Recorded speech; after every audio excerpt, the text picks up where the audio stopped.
est-ce que vous pouvez vous présenter? Alors, je suis Dominique Collin, directeur de RPACA, qui est l'organisme de surveillance de la qualité de l'air de la région. D'accord. En quoi consiste cet organisme?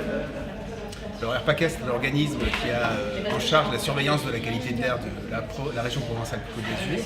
Donc notre métier, c'est de faire des mesures. Aujourd'hui, beaucoup faire des simulations, c'est-à-dire cartographier la qualité de l'air. Et puis notre mission principale, c'est aussi d'informer, informer la population et les acteurs. Et depuis quand RPACA collabore avec le Grand Port Maritime de Marseille et sur quelle thématique? Alors pour la collaboration avec le Grand Port Maritime de Marseille, elle est ancienne maintenant puisque nous avons commencé à travailler ensemble en 2004 à l'occasion d'un premier projet européen. Donc l'Union européenne nous avait accompagnés pour travailler sur la question de la pollution à l'intérieur des villes. Je dis des villes parce qu'il y avait Marseille, mais en fait on avait aussi d'autres ports comme Barcelone, Gênes qui étaient partenaires. Et donc c'est un partenariat maintenant qui a plus de 10 ans sur lequel nous sommes très attentifs. D'accord. Et la dernière étude remonte à 2015, c'est ça? Et quel est l'impact des activités maritimes sur la pollution atmosphérique de Marseille? Alors c'est vrai que quand on considère la pollution maritime, il faut regarder les choses finalement avec trois grandes échelles.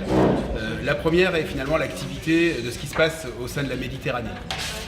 C'est vrai qu'on a toujours un peu tendance à considérer que la mer est immense, mais bien sûr, ce n'est pas le cas. Et donc le trafic maritime méditerranéen et les rails, vous savez, on parle souvent du rail d'Ouessant, mais on a un peu la même chose en Méditerranée, eh bien, contribuent à la qualité de l'air de nos territoires.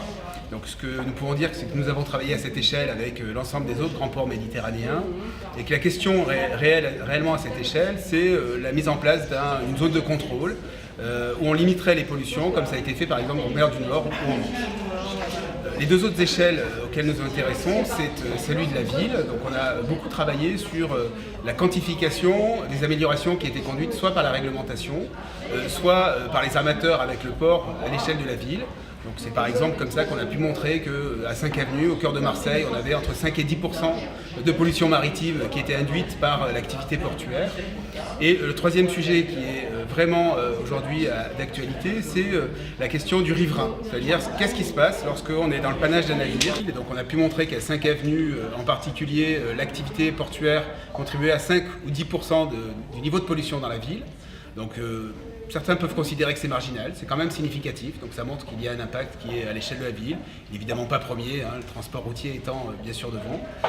Et la question qui est vraiment d'actualité, c'est ce qu'il se passe pour les riverains lorsqu'un navire est à quai et qu'en régime de brise de mer, vous savez quand le vent vient de la mer, ces panaches de pollution coupent finalement ces zones habitées.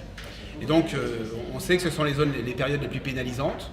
Par contre, on ne sait pas vraiment quelles sont les valeurs qui sont mesurées. Donc, on a un programme pour aller mesurer avec les riverains ce qui se passe sur le port. Et puis, bien sûr, dans son environnement proche.